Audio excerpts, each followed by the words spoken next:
Yo! Welcome back to the Wavetech server. In the last video we made a giant perimeter right at the world border, and today we're going to break over 1.8 million bedrock. You see, here on the nether side of the border, Lame has been working for several days voiding the entire nether perimeter, and I kinda wanna break some bedrock as well. I haven't done a proper big bedrock breaking project in well over a year, and it just so turns out that Hantun, the Wavetech owner, is working on a project that could use some void. You see, Hantun has always wanted to make a passive mob farm, but not like your average breeding-based farm.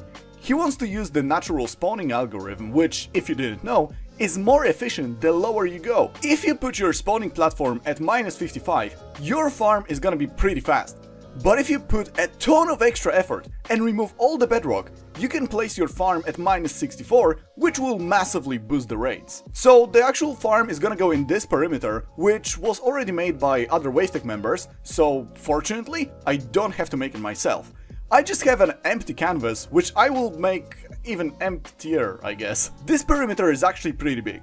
It's exactly 800 by 800, which means it has an area of 640,000 blocks. So yeah, pretty big. Alright, but how am I even going to break the bedrock? Well, obviously I'm not going to do it manually. I will use freeway bedrock breakers.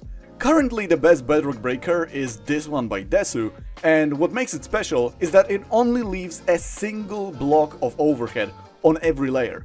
This is literally the physical symmetrical minimum. However, every bedrock breaker after 113 requires a piston for every bedrock broken. Normally in a small perimeter I wouldn't really care about sacrificing 500,000 or so pistons, but because this perimeter is so big, I would need approximately 3.2 million pistons, which is kind of a lot. Fortunately though, Desu and Attila made a design which has a slightly higher overhead of 2 blocks per layer, but it collects every single piston that gets used, so you can basically recycle them and you never lose even a single piston. Cool, so am I just going to build a couple of them? No, we can actually get even better.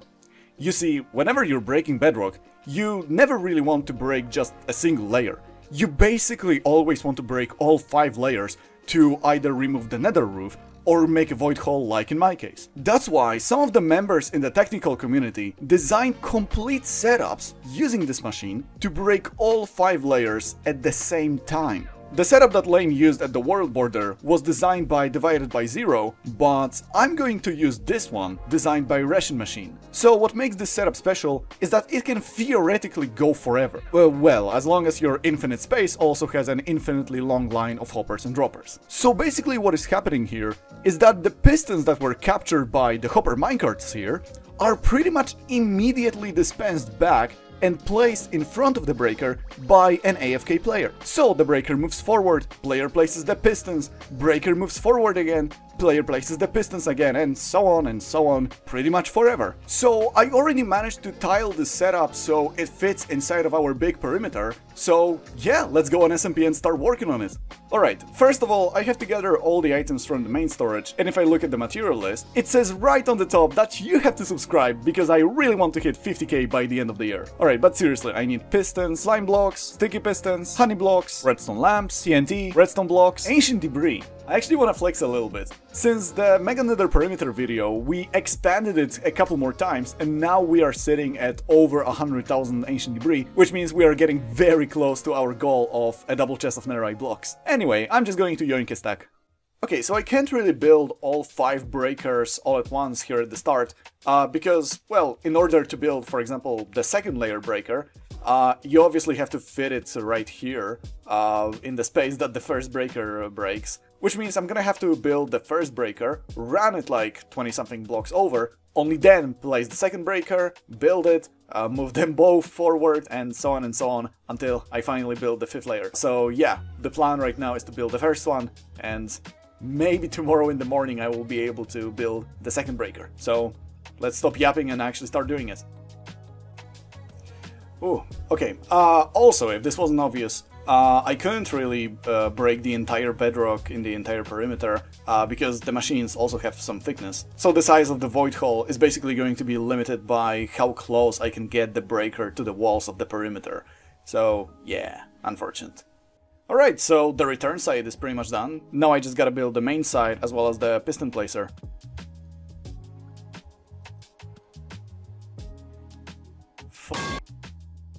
No! No! No! I just built it! I just built it! No! Motherfucker! Okay, so let me explain what happened. Jesus. Okay, so I noticed that, hey, that's a really cool upwards facing observer, right? So I wonder if there is anything above it, right? Oh, there is no block. Okay, I'm gonna place the no block first, and then the observer. What happened? Like me placing the observer changed the tune of the node block, because now it's placed on a different block, which changes block state. Observer detected it, activated the machine. No, no, you're gotta be kidding me. You're actually gotta be kidding me. No, damn it. Pain and suffering. All right. This isn't really going well. It was like half broken and now it's fixed. Yeah, sure, why not? You know what, let me just cut it until I finally fixed it. Alright, yeah, so I basically have to start all over again. Great. Okay, you know what? Maybe let's first place those blocks so that it doesn't activate anything. And finally, when I get to this layer, which is, by the way, the last layer of the actual breaker, it actually, you know, doesn't activate. That sounds like a good strategy. Alright, so the main side is finally done after a major setback. But yeah, Lame is here, so he's gonna, well, sorry, Robert Oppenheimer is here, so he's gonna work on the floor placer while I pre-place all the pistons. Alright, so the entire breaker as well as the piston placer have been placed, so there's nothing left. I guess it's time to launch. Okay, breaker 1 out of 5 is finally running. Okay, let's see if it works. Yep, looks like it. Nice.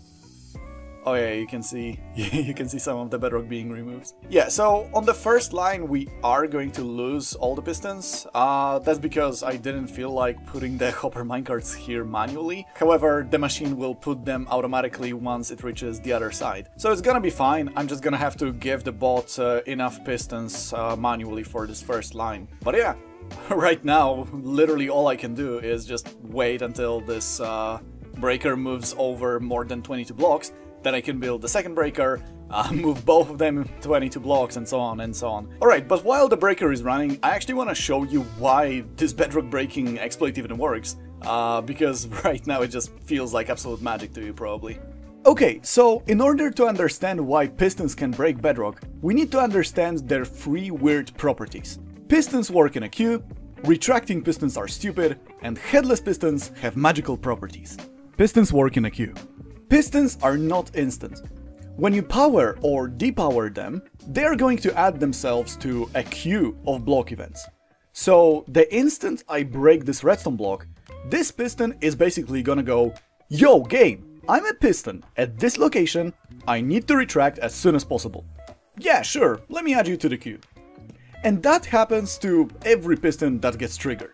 And the actions are processed one by one when the game finally gets to the correct phase.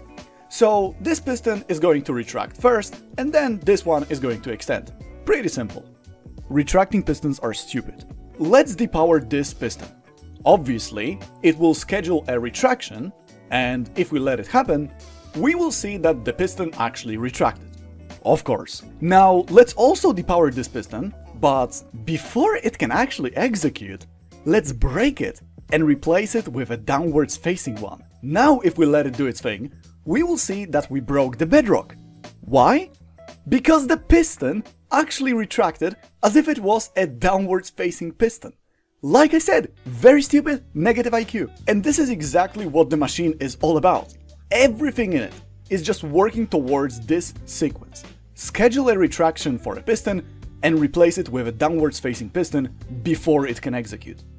Headless pistons have magical properties.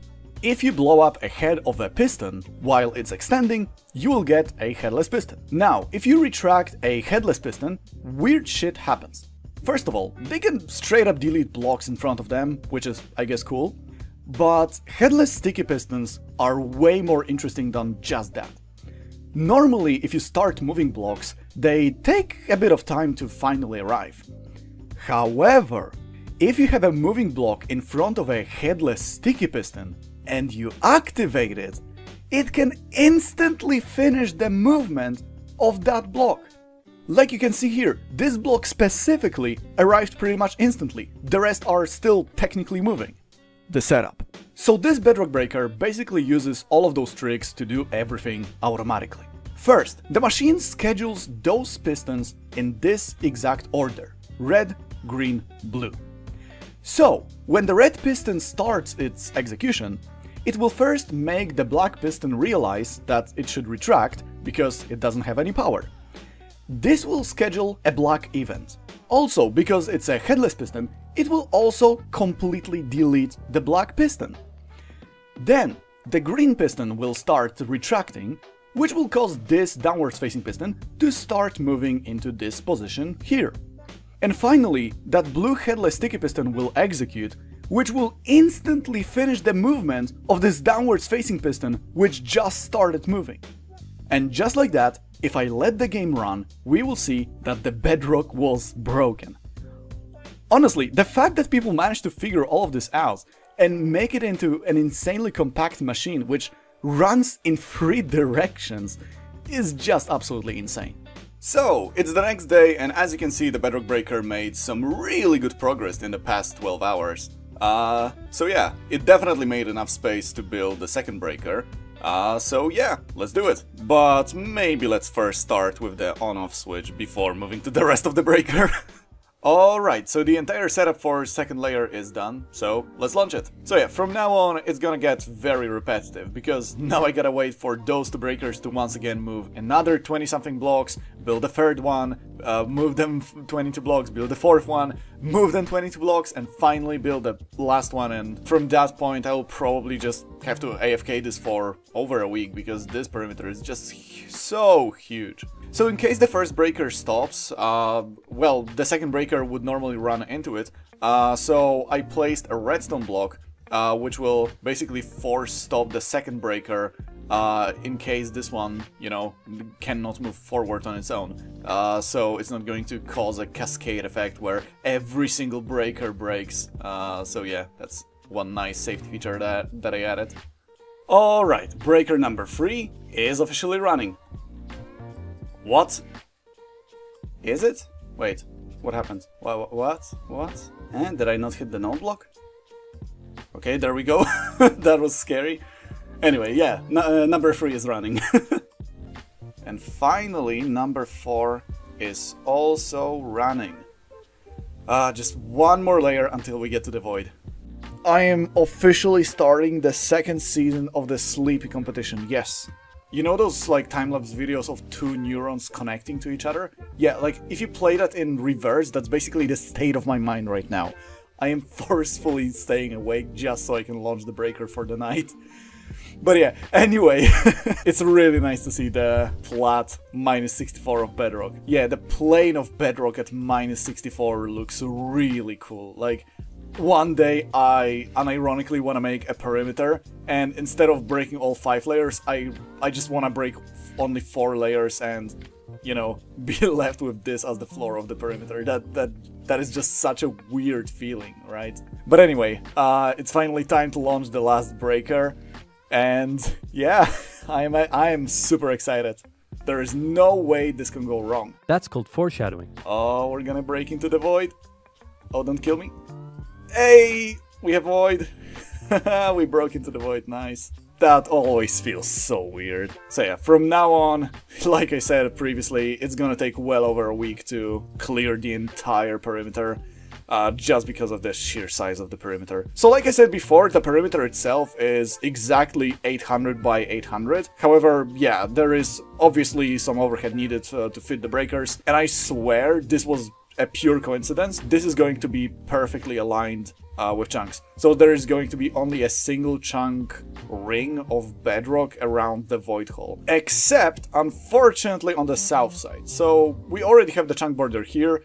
There are going to be 2 blocks of overhead at -64, and the void is only gonna start here. So the general plan I have right now is to basically keep on running the breakers until they finish the main part of the void, and then I'm going to run one-way bedrock breakers on the south side of the perimeter just to remove those 2 blocks that are going to be remaining. So yeah, that's going to be a 768 by 768 square of, you know, pure void. That's actually going to be the biggest void perimeter on the server, huh? Oh no, this is not good.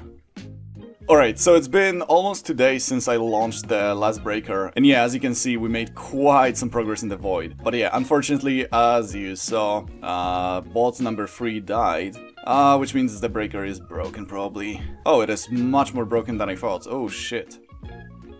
Oh, that's not good. This part should not be here. Oh shit, okay. I guess right now all I have to do is to, you know, manually repair this. Kind of annoying. Honestly, the way it broke is kind of impressive. Like, who the f is this glass?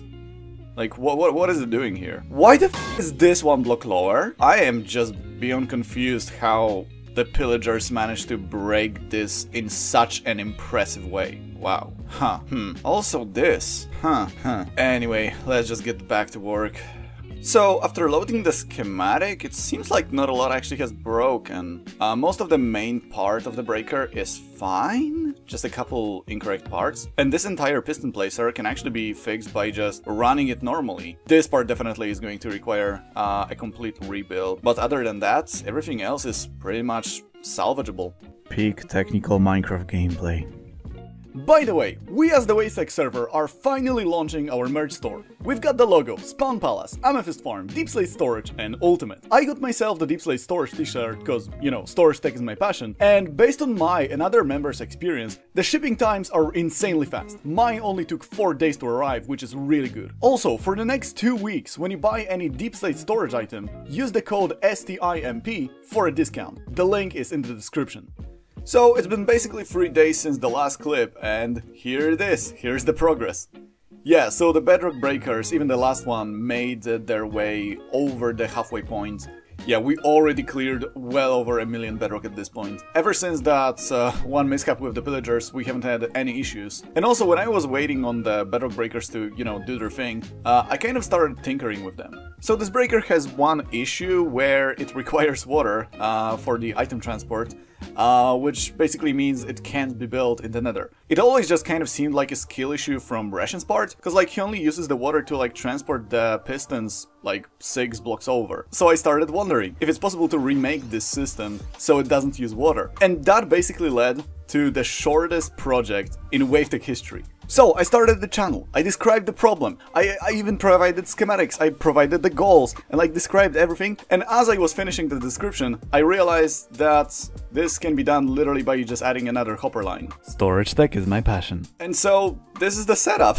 Basically, instead of using water to transport the piston items, I decided that I will just use hoppers, and then another line of hoppers, which is trying to suck from these hoppers. However, you can just lock the hoppers that you don't want to suck, and you only unlock the first hopper where you actually want to dispense the items. And that way, in pretty much less than an hour, I managed to convert this to be nether compatible. So yeah, that's pretty cool. So if you want to check out Rashin's as well as this modified version by me, you can check out the Slimestone Discord, which is linked down in the description. So with this design, we basically can also break Bedrock infinitely in the nether as well, which is nice.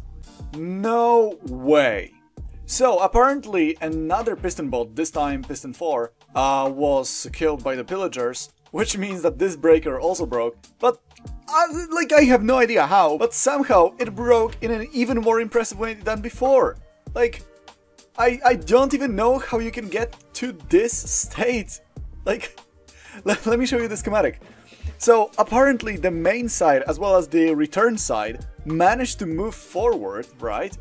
But it didn't break any bedrock, and the pistons that were supposed to be, you know, used for the bedrock breaking were just left hanging here? Like, what the hell? I honestly had no idea that those kind of breakages were even, like, physically possible, but hey, there we go.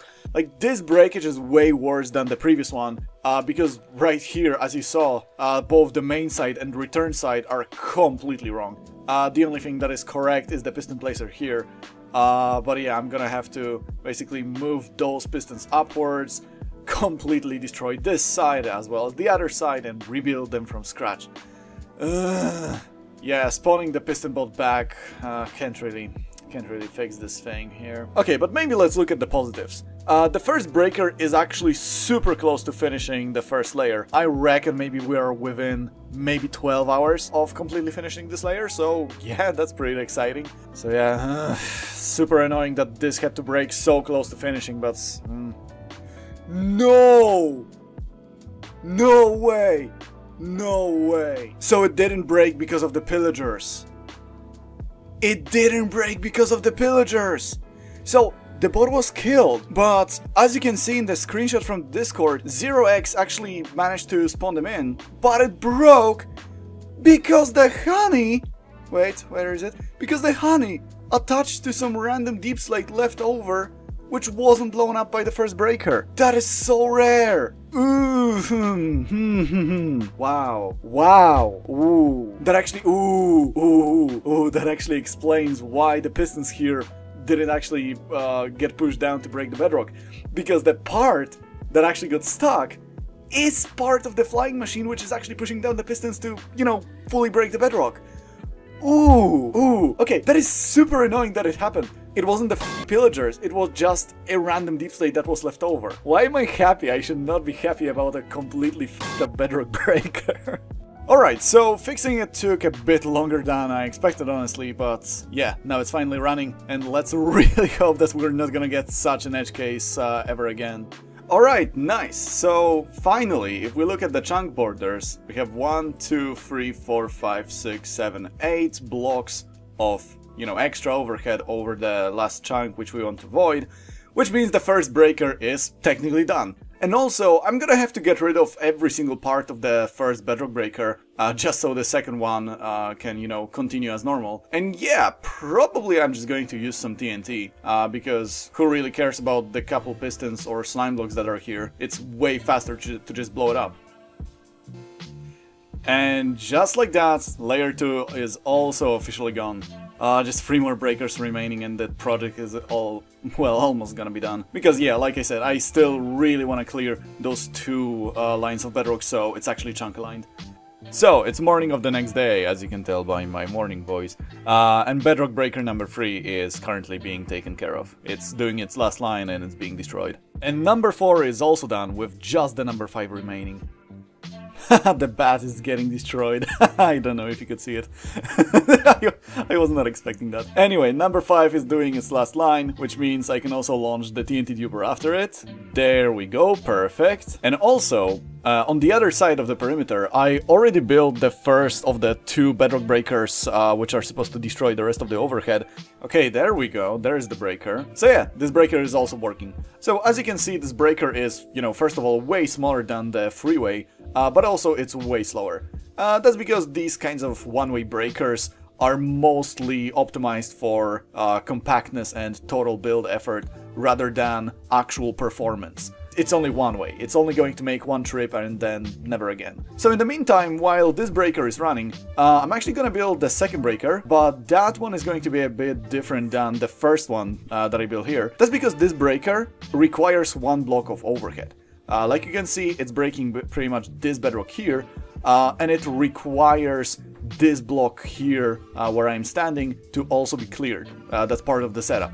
And so for the last lane, because of that, I have to use this bedrock breaker designed by Vitamin C, which actually has a setup which doesn't require any overhead. It's a 0 overhead one-way bedrock breaker. So yeah, let's build it. I actually have no idea if this is gonna work. So let's see. It's not! Okay, so I rebuilt the schematic and I also verified it. Those are just random blocks, you know, in the overhead here. Which means it theoretically should work. Let's try it. Please, please, please, please, please. Oh, ooh, yes, that actually looks good. And yes, it actually works, nice. Oh, we're just blocks away from being done. I am so excited, come on. I think that's the last one, yeah. Self-distract mode. So I still have to manually remove 2 blocks, but, well, like Bedrock breaking exists. Oh, yeah! By the way, this Bedrock was broken by the first breaker, which ran 1 block too much. Well, kind of a shame. Anyway, also, let's quickly get rid of the rest of this breaker. And the last block of the breaker, there we go!